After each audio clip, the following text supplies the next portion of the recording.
Rest. Deep breathing. Oh, oh, oh. Om Bhurvuvasvaha Tasaviturdvarenyam Bhargo Devasya Dhimani Dhiyo Yonah Prachodayat. Om Triambakam Yajamani Sugandham Pushtivardhanam Urvarukam Sugandhanam Vrukshamukshiyamamritat. Om Sahana Bhavatu Sahana Bhunaktu Saha Viryam Karavavavai Tejasvinavadhitamastu Ma Vidvishavavai. Om Shanti Shanti Shanti. Harihi Om. Sarve Jana Sukhino Bhavantu.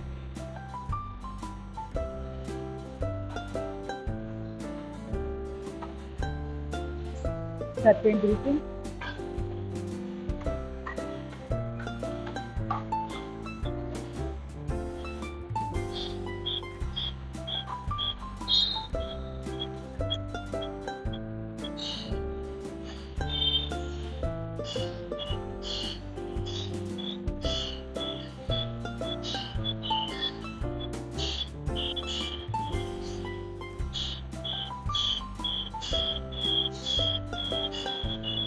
Left to right.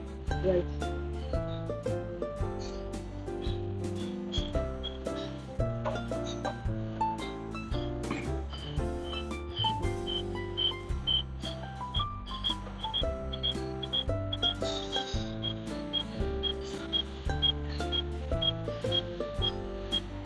Mental question.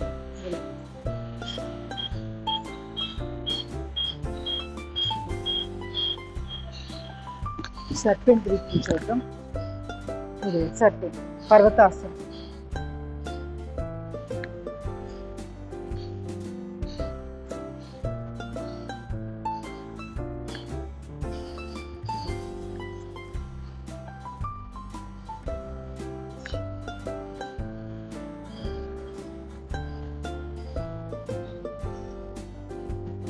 Slowly relax. Cut Soundarya.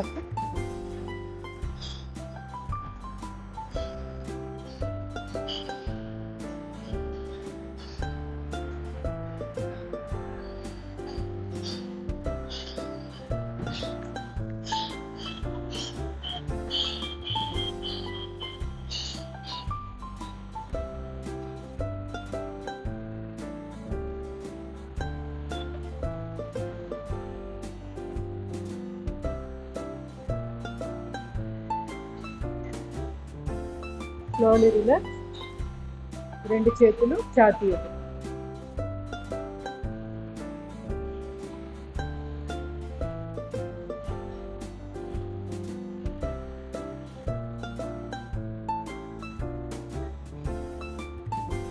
కొంచెం దూరం పెట్టి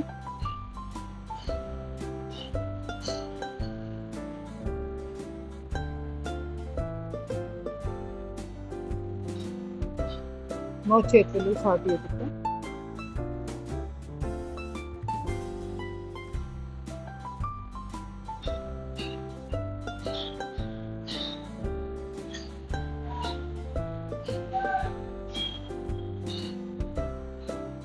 Slowly relax. రెండు చేతులు మేరుగడ్డ దగ్గర పక్క కన్నట్టు back stretch.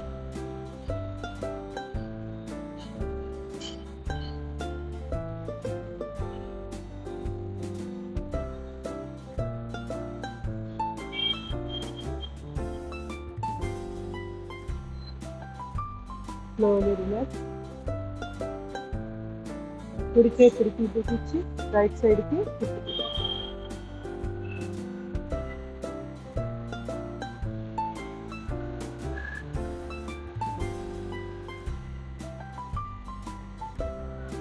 ఎడమ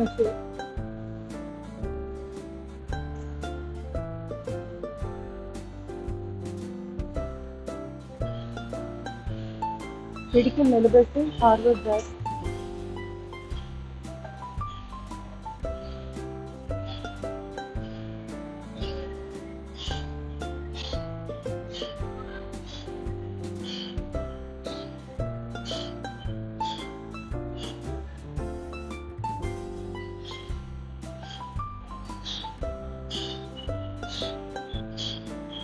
చేతులు వెళ్ళిపోయి వెళ్ళిండి ఇంటర్నేషనల్ యోగా డే కదా. మీరు సండే అన్నారు కాదు, ఫ్రైడేనేగా. అదే హాలిడే వచ్చింది ఆ రోజు మీద అంటున్నారుగా. అంటుంటే నేను ఐవైడి ఇంటర్నేషనల్ యోగా డే శుక్రవారం వచ్చింది. శుక్రవారం ఆ రోజు హాలిడే కదా అని అంటుంటే మీరు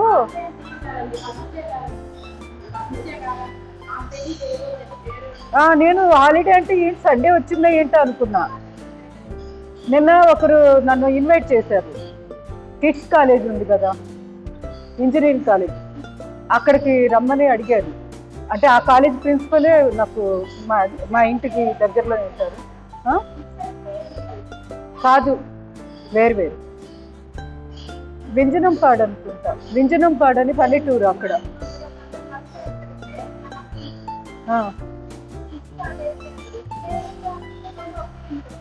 కాదు కేఐటిటిఎస్ కిడ్స్. అసలు చాలా వేరు, ఏరియాలు కూడా వేరు.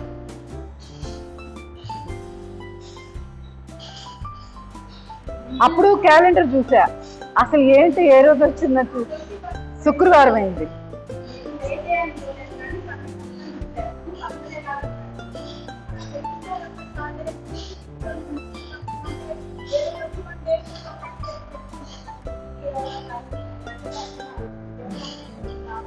అదే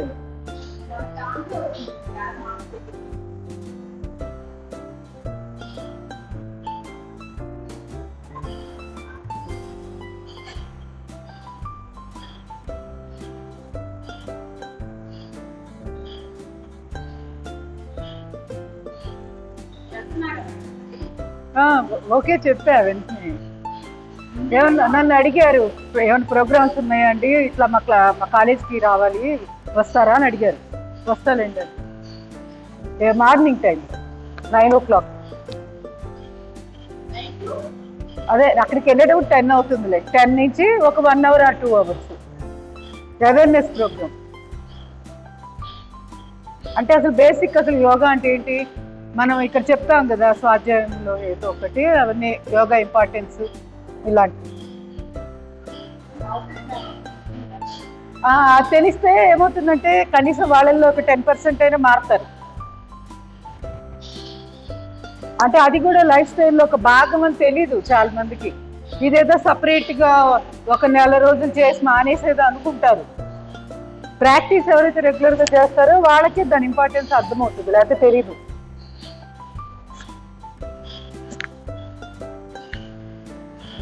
లేకపోతే సీజనల్గా 2 నెలలు వస్తారు, మానేస్తారు. ఇప్పుడు ఐవైడి వచ్చింది కదా, ఒక 2 నెలలు చేస్తారు బాగా, అందరూ పట్టుదలగా చేస్తారు, తర్వాత మళ్ళీ ఆగిపోతుంది. అది లేకుండా ఉండాలి. అంటే కాలేజీల్లోనే ముందు పెట్టాలి అసలు.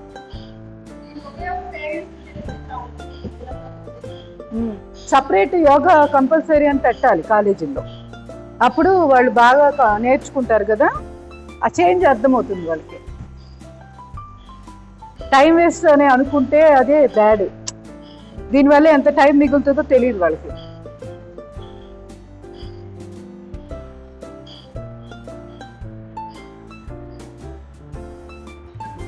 నుదురు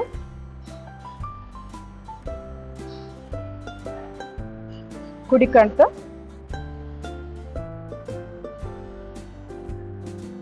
ఈసారి యోగా స్పెషల్ స్లోగన్ ఏంటి మనం చెప్పాను కదా, ఈ ఇయర్కి స్లోగన్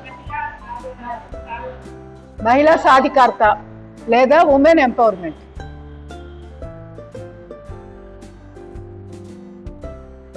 ఎప్పుడు వస్తుంది ఉమెన్ ఎంపవర్మెంట్? ఎప్పుడు సాధించగలుగుతామంటున్నా,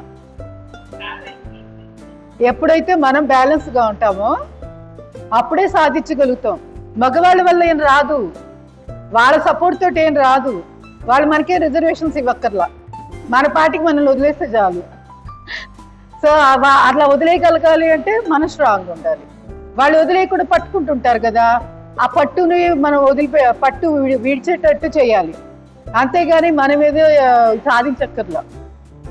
అంటే ఆ హస్తాల్లోంచి కొంచెం బయటకు రావాలి. అంటే మనకంటూ ఒక మార్జిన్, మనకంటూ ఒక రీజియన్, మనకంటూ ప్రపంచం కంపల్సరీ ఏర్పరచుకోవాల్సిందే.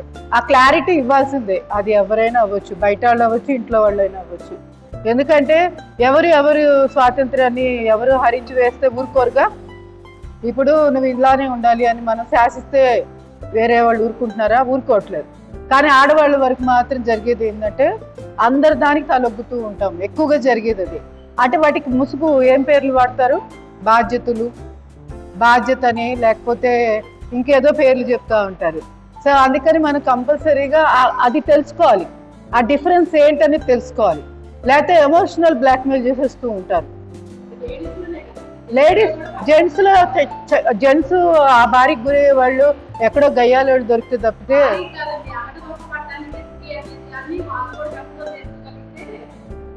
వాళ్ళకి తెలియదు. ఎందుకంటే వాళ్ళు పెరిగిన వాతావరణం అది. అయ్యో అసలు వాళ్ళ తప్పు కానే కాదు అది. అక్కడ మనకి తెలుసుకోవాలి, ఇంకో ఇదే డిఫరెన్స్ తెలుసుకోవాలి. వాళ్ళు ఫిక్స్ అయిపోతారు. ఎందుకంటే అసలు పెరిగిన వాతావరణమే అలా వస్తుంది, బ్రాటప్పే అలా ఉంటది. అసలు వాళ్ళ తప్పు కానే కాదు, మగవాళ్ళ తప్పు కాదు అది. ఆడవాళ్ళము మన వాల్యూ ఏంటి, మన స్పేస్ ఏంటి, మన ఎనర్జీ ఎంత అనేది మనం తెలుసుకోకుండా వాళ్ళు ఏదో నన్ను బయటకు వెళ్ళనివ్వట్లా, వీళ్ళేదో నన్ను వెళ్ళనివ్వట్లా, నన్ను ఇంప్రూవ్ అవ్వనివ్వట్లా, ఆ ఏడుపు ఉంటుంది చూడండి, ఇదే సగం మనల్ని వెనక్కి లాగుతూ ఉంటుంది. అసలు ముందు మన క్లారిటీ ఎప్పుడు వస్తుంది? యోగా చేస్తేనే నీకు ఆ క్లారిటీ తెలుస్తుంది. నీది ఎంతవరకు నీకు శక్తి సామర్థ్యాలు ఉన్నాయి, నిజంగా వాళ్ళని నువ్వు కాదు అని నువ్వు ఎంతవరకు సాధించగలవు అనేది నీకు ఆ ధైర్యం ఎప్పుడు వస్తుందంటే యోగా చేస్తేనే తెలుస్తుంది. ఎందుకంటే నీ ఇన్నర్ పవర్, ఎనర్జీ ఎంత ఉంది అనేది అప్పుడే అర్థమైంది. మగవాళ్ళ తప్పు అసలు ఏమీ ఉండదు. ఎందుకంటే వాళ్ళ పెంపకం అలానే ఉంటుంది. ఆ చిన్నప్పటి నుంచి పెంచిన విధానంలో ఆడవాళ్ళు అంటే ఇంటి పట్టున ఉండాల్సిందే, మన పనులు అయ్యాకే వీళ్ళకి ఏదైనా ప్రయారిటీ కోరికలు వీళ్ళకి తీర్చుకోవాలి, అంతేగాని వాళ్ళకంటూ సపరేట్ ఒక స్పేస్ ఇవ్వాలి, ఒక రోజులో 1-2 గంటలు వాళ్ళకు కూడా వదిలేయాలి. ఇవన్నీ జ్ఞానం అంతా కూడా వాళ్ళకి చిన్నప్పటి నుంచి ఎవరు నేర్పలేదుగా. సో ఇక నుంచి అయినా ఆడవాళ్ళు ఏం చేయాలంటే ఇంట్లో ఉన్న మగపిల్లలకి నేర్పాలి. అంటే మనది అయిపోయింది కదా, ఇంక మనం నేర్పితే ఎంత, నేర్పితే ఎంతలో అని వదిలేస్తారు. అది చాలా తప్పు. ఎందుకంటే తర్వాత వచ్చే అమ్మాయిగా బాధపడుతుంది. అందుకని మనది అయిపోయింది ఏదో అయిపోయింది, కనీసం మన పిల్లలైనా బాగుపడితే అది వాళ్ళ పిల్లలకి బాగా హెల్ప్ అవుతుంది. వాళ్ళకి ఆడపిల్లలు పుడతారు కదా, తర్వాతైనా అక్కడైనా ప్రాబ్లం అవుతుందిగా, ఇంకొక ఇంటి నుంచి మగబ్బాయి వస్తాడు కదా.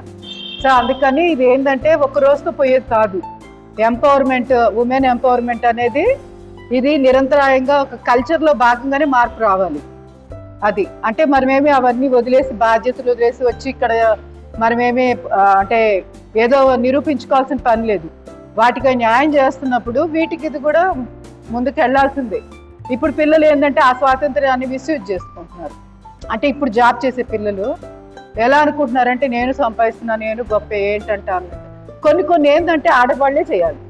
పిల్లల్ని పెంచడం ఒకటి, ఇల్లు చూసుకోవడం ఒకటి, ఇది ఆడవాళ్ళకి అది కుదురుతుంది.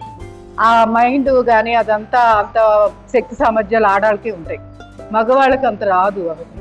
సో వాళ్ళని కొంచెం అర్థం చేసుకొని మన వైపు నుంచి కూడా నువ్వు ఉద్యోగం చేయకుండా మానే, ఎవరే వద్దన్నారు? ఇప్పుడు నిన్ను ఉద్యోగం చేయమని ఎవరు అంతలా ఫోర్స్ చేశారు? సో మన ఆప్షనే కదా. సో నువ్వు దానికి తగ్గట్టుగా ప్రిపేర్ అవ్వాలి. ఆడవాళ్ళు అనేది ఉద్యోగం చేయదలుచుకుంటే చెయ్యి, నువ్వు ఇంట్లో బాధ్యతలు తీసుకోవాల్సిందే. 2 ఉంటేనే ముందుకెళ్ళు. లేకపోతే చివరికి జరిగేది ఏంటంటే హార్మోన్ ఇన్బ్యాలెన్స్ వస్తుంది. అంటే మనలో చంద్రనాడి, సూర్యనాడి 2 ఉంటాయి కదా, ఈ చంద్రనాడి ఇంబ్యాలెన్స్ అయిపోతుంది. అందువల్ల ఈ పీసీఓడి, గైనిక్ ప్రాబ్లమ్స్ వస్తూ ఉంటాయి. అందుకని మహిళా సాధికారత అంటే ఏంటంటే ఫిజికల్ హెల్త్ ఎలా ఉందో చూసుకోవాలి, మెంటల్ హెల్త్ ఎలా ఉందో చూసుకోవాలి. ఈ 2 వస్తే ఆటోమేటిక్గా స్పిరిచువల్ హెల్త్ వచ్చేస్తూ ఉంటుంది. సో చాలా మంది తెలియక ఏంటంటే నేనేదో బయటికి వెళ్ళి తెగ ఉద్యోగాలు చేసేస్తున్నాను కాబట్టి ఈ బాధ్యతలు నాకు సంబంధం కాదు అనుకుంటారు. నిజంగా మాట్లాడితే ఆ పిల్లల్ని పెంచడం, ఇల్లు చూసుకోవడం, వీటి వల్ల మైండ్ ఏమవుతుందంటే రిలాక్స్ అయ్యింది. ఆడవాళ్ళకి రిలాక్స్ అయ్యి ఆ హార్మోన్ ఇంబ్యాలెన్స్ తగ్గుతూ ఉంటుంది. సో జాబ్ చేయాలి, కానీ కొంచెం బ్యాలెన్స్. ఎందుకంటే అంతం లేదు, దీనికి అంతమే లేదా, ఉద్యోగాలు చేసేదానికి సంపాదించేదానికి అంతం ఉండదు. కొంత టైం అనేది పెట్టుకోవాలి, మనకంటూ పెట్టుకోవాల్సింది.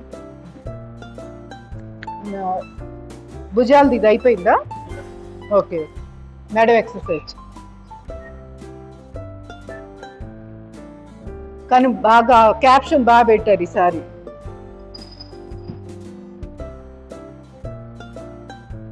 అంటే ఈ సంవత్సరం అంతా దాని మీద వర్కౌట్ చేయమని.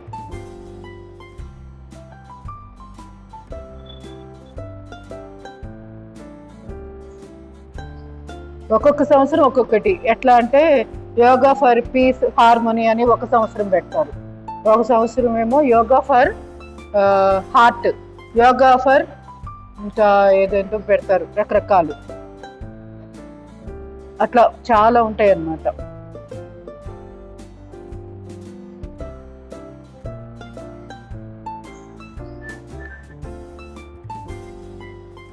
ఆ టార్గెట్ రీచ్ చేయమో లేదో చూసుకోవాలి.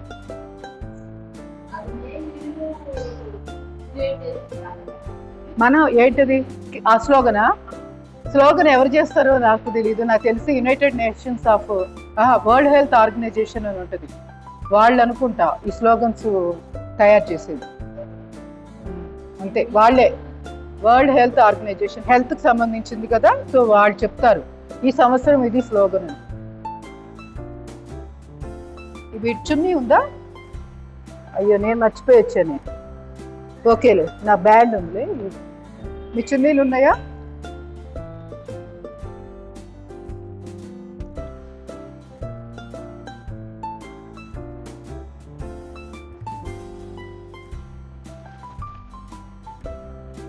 ఏం చేయబోతున్నావు? ఫార్వర్డ్, బ్యాక్, ఇలా. మీకు చాలా అవసరం చేయాలి.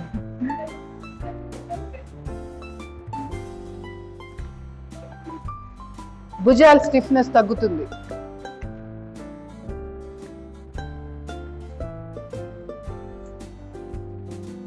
మీరేం ఫీల్ అవ్వరు కదా, అంటే మీరు మనస్ఫూర్తిగా కొన్ని ఓపెన్ చేసి నాకు చెప్తున్నారు కదా మీ ప్రాబ్లమ్స్ ఇవి అని. నాకేమో ఆ మనుషులను చూడంగానే గుర్తొచ్చేస్తూ ఉంటాయి. అవి మెన్షన్ చేస్తుంటే మళ్ళీ ఏమన్నా ఫీల్ అవుతున్నారా? మీరంటే మీరేం కాదు, నేను చాలా మంది విషయంలో వాళ్ళని చూడంగానే వాళ్ళ ప్రాబ్లం ఏంటో గుర్తొచ్చి అవి చేయించాలనిపిస్తూ ఉంటుంది. అంటే ఏదైనా ఎంబ్రాసింగ్ గా ఫీల్ అవుతున్నారేమో అందరి మధ్యలో, ఏమన్నా అట్లా ఉంటే కనుక చెప్పండి.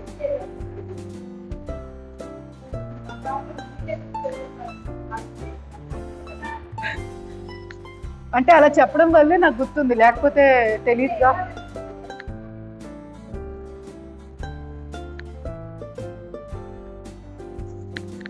చాలా ఇంపార్టెంట్. 100 వీలైతే 100 చేయండి. ఈ టెరా బ్యాండ్ కూడా వీలైతే కొనుక్కోండి. కాళ్ళు లేపేటప్పుడు పైకి పడుకొని కాళ్ళు లేపుతాం కదా, అప్పుడు బాగా హెల్ప్ అవుతుంది. చున్నీ కూడా బాగుంటుంది, కానీ చున్నీ కంటే ఇంకా బలం తక్కువగా లేపుకోవచ్చు. ఇది సాగుతుంది కదా, ఇంకా ఈజీగా లేపుకోవచ్చు కాళ్ళు. ఇప్పుడు రొటేషన్.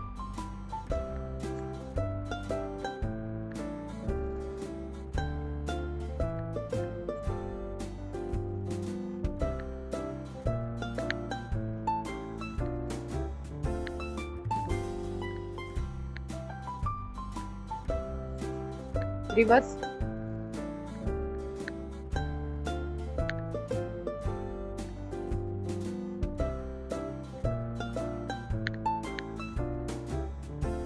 ఒక బ్యాగ్ పెట్టేసుకోండి అన్నీ కూడా.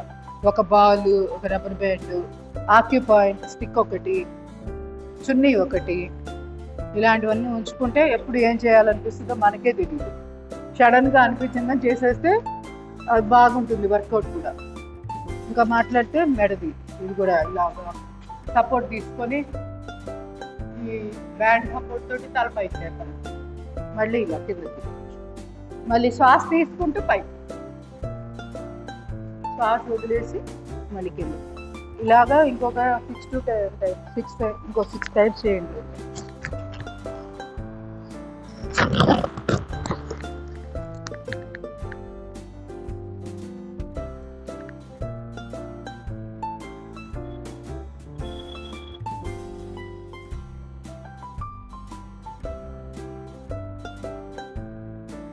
Slowly relax. ఇప్పుడు కుడివైపు ఉన్న ఈ అంచుని ఎడమ చేత పట్టుకోండి.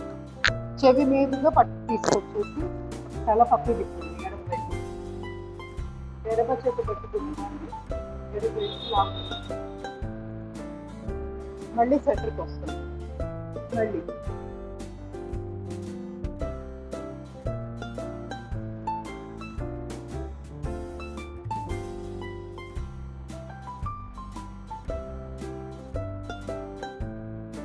ఇప్పుడు చేయి మార్చుకోవచ్చు. ఎడం వైపు ఉన్న ఈ అంచుని కుడి చేత్తో పట్టుకున్నాం. సులోచన గారు ఆపోజిట్ చేత్తో పట్టుకోవాలి. ఎడం వైపు ఉన్న దాన్ని, అంటే ఇప్పుడు ఇక్కడ ఇట్లా పెట్టినప్పుడు ఎడం వైపు అంచుంది కదా, దీన్ని కుడి వైపుతో పట్టుకోవాలి. కుడి చేత్తో పట్టుకోవాలి. ఆపోజిట్ చేత్తో పట్టుకోవాలి. తర్వాత ఇట్లా తిప్పాలి.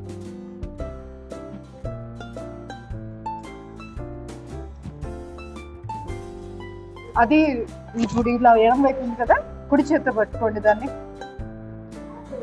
ఆ కుడి చేయి తీసి అంతే అంతే. అదేమో జారకుండా పట్టుకోవడం అంతే. ఇట్లా ఇలా. ఇది ప్రతి వాళ్ళు ఒక్కరైనా కన్ఫ్యూజ్ అవుతారు ప్రతిరోజు, ప్రతిసారి.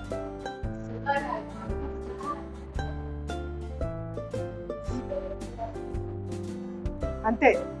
దాని మీదుగా అలా వాటంగా కుడివైపు తలం తిప్పాలి. మామూలుగా తిప్పితే అంత వెళ్ళదు. ఇలా చేస్తే మెడ నొప్పులు ఉన్నవాడికి బాగా మంచి రిలీఫ్ వస్తుంది.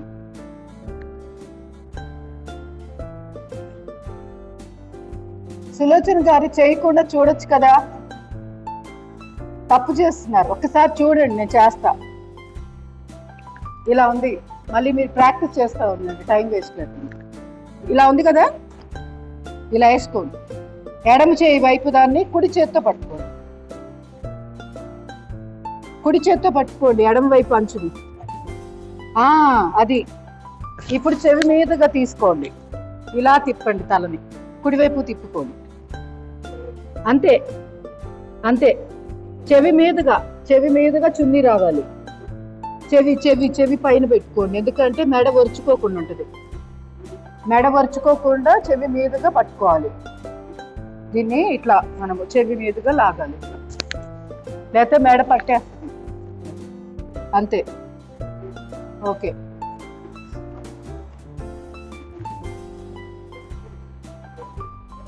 కొన్ని ప్రాణాయామాలు చేద్దాం. కాళ్ళు కూడా ఒకసారి చాపండి. చాలాసేపు నుంచి కూర్చున్నాం కదా, చిన్న వేగా సింప్లిఫైడ్ చేద్దాం. అర్థం కాలేదా ఇంకా? ఈ లోపల చేసేసుకో.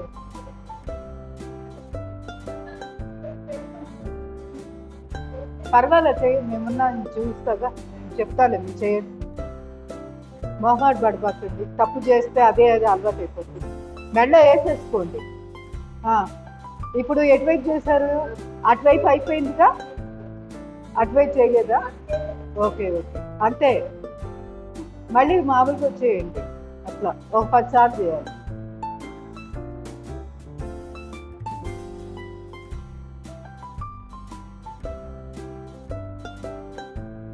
ఇది పెద్ద డాక్టర్లు, ఫిజియోథెరపిస్టులు చెప్పింది ఎక్సర్సైజ్, నా సొంతం కాదు. సో కంపల్సరీ చేసుకోండి, ప్రాబ్లం ఉంటే. చాలా ఎఫెక్టివ్. అది కూడా నేను అనుకోకుండా ఇంకొక 2-3 చెప్పడం కూడా విన్నాను, ఇదే ఎక్సర్సైజ్. నేను ఒకరి దగ్గర చూసి బాగుంది అనిపించింది, మనకి ఇక్కడ ఇంప్లిమెంట్ చేశాను. ఆ తర్వాత అనుకోకుండా వేరే స్పెషలిస్టులు కొంతమంది చెప్తుంటారు కదా, ఇవే రిపీట్ అయినాయి మళ్ళీ. వేరే వాళ్ళు చెప్పినా కూడా.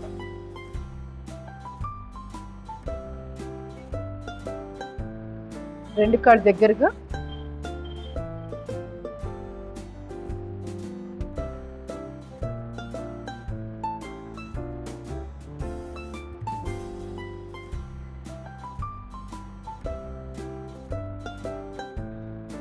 పాదాలు రొటేషన్.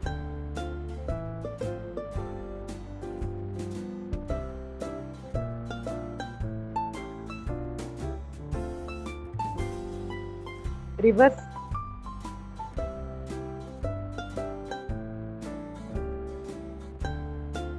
రెండు కాళ్ళు దగ్గరగా, పాదాలు ముందుకి వెనక్కి.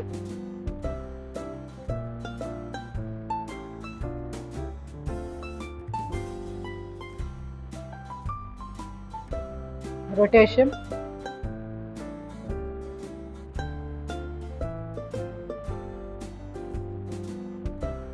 D3 విటమిన్ ఎప్పుడు తీసుకోవాలి? క్వశ్చన్. D3 విటమిన్స్ ఆడవాళ్ళకి అవసరం కదా, బోన్స్ సాంద్రత అది తగ్గకుండా. D3 విటమిన్ కూడా మనము ఒకసారి అవసరం సప్లిమెంట్ తీసుకోవాలి. అది ఏ టైంలో తీసుకోవాలి?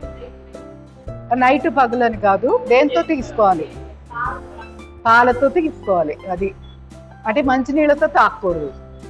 ఆ ట్యాబ్లెట్ మింగేటప్పుడు కంపల్సరీ పాలు కానీ, కాఫీ కానీ, టీ కానీ, ఇలా పాల ప్రొడక్ట్ ఉంటుంది కదా లిక్విడ్, దాంతో తీసుకోండి.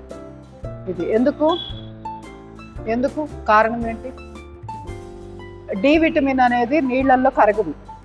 మనం నీళ్ళతో తీసుకుంటే అది కరగదుగా, లోపల కూడా వాటరే కదా మనకు ఉండేది. సో అది పాల ప్రోడక్ట్తో తాగినప్పుడు ఆ ట్యాబ్లెట్ అప్పటికప్పుడే దాంతో పాటు కరిగిపోయి వెళ్ళిపోతూ ఉంటుంది. అది సో ఇది చిన్నది చిట్కా కానీ ఇంపార్టెంట్.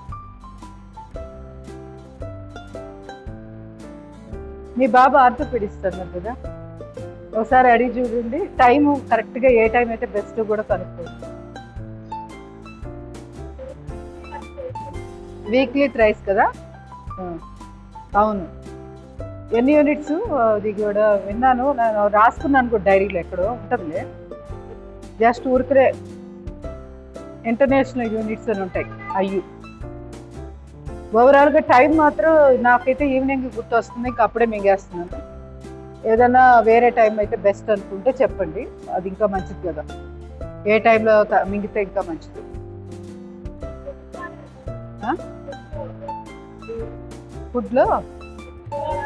ఫుడ్ ద్వారా రాదండి మనకి. డి విటమిన్ అనేది ఎండ, ఇగో ఇట్లా ఎండ, అది కూడా 11 నుంచి 2 వరకు. ఆ టైంలో ఎండలోనే ఎక్కువగా డి విటమిన్ మన శరీరానికి వంట పడుతుంది. ఇది కూడా ఇంపార్టెంట్, ఏ టైంలో అనేది. అది చేసి పెట్టాను, చూసారు? అది యూవీ రేస్ ఉంటాయి, యూవీ రేస్ అని, వాటిల్లో ఇన్ఫ్రారెడ్ రేస్ అని ఉంటాయి. అవి రిలీజ్ అయిన టైంలోనే మనకి డి విటమిన్ శరీరంలోకి బాగా వెళ్తుంది అనమాట, అంటే డి విటమిన్గా ఫామ్ అవుతుంది. సో చర్మంలో మనకి లోపల కొవ్వు కణాలు అందరికీ ఒక రకంగా ఉండవు, కొంతమందికి బాగానే ఉంటాయి, వాళ్ళకి ఇబ్బంది లేదు. అందుకనే బెస్ట్ ఏంటంటే, మంచి మధ్య మార్గం ఏంటంటే ఆయిల్ రాసుకొని కూర్చోవాలి, అంట్లో మసాజ్ చేసుకొని కూర్చోవాలి. అప్పుడు ఎండలో ఆ సూర్యరశ్మి కిరణాల్లో ఉన్న ఆ డి విటమిన్ అనేది మన శరీరంలోకి వెళ్తుంది. అది నూనె రాసుకొని అంటారు, పర్వాలేదు, తినొచ్చు, ఏం కాదు, కొడుగుడ్డు ఏమి ఇబ్బంది లేదు, తొడబాగా అనిపించేది. సో 11 నుంచి 2 లోపల మంచిది కూర్చుంటే. ఆ టైంలో మేము కూర్చోలేము అనుకుంటే కనీసం ఏదో టైంలో ముందు కూర్చోండి. ఆ టైంలో వీలైతే ఆదిత్య హృదయం అని ఉంటుంది కదా, అది వింటే మంచిది. అది చదవగలిగితే ఇంకా మంచిది. అంత చేయలేని వాళ్ళు వినొచ్చు, రికార్డ్ పెట్టేసుకొని. కళ్ళు మూసుకొని ఎర్లీ మార్నింగ్ ఎండ వచ్చే టైంలో అయినా కూర్చోండి. అంటే అవకాశం ఉంటే ఒకసారైనా. ఇప్పుడు నేను చెప్పింది అయితే 11 నుంచి 2 లోపలైతే ఒక్కరోజు కనుక కూర్చుంటే చాలు, ఒక అరగంట అట్లా, సంవత్సరం వరకు మనకి డి విటమిన్ సరిపడ వచ్చిందంట. ఎంత కూలీలకి వాళ్ళు చూడండి, అసలు ఏమన్నా తింటారా? పచ్చడి తప్పితే వాళ్ళు ఏమి కూరగాయలు ఏం లేదు, అయినా ఎంత బాగున్నారు. కారణం ఏంటంటే ఎండలో బాగా పనిచేస్తారు.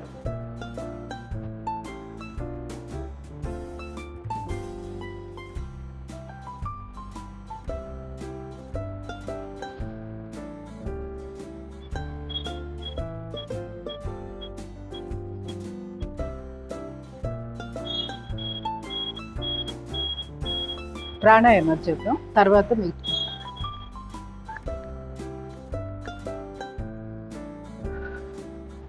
ముందుగా చంద్రాంగ భస్త్రిక. ఎడమ చేయి ప్రాణముద్ర పెట్టుకోండి. కుడి ముక్కు మూసివేసి 20 నుంచి 30 శ్వాసలు బ్రీత్ అవుట్, ఎడమ ముక్కు ద్వారా మాత్రమే.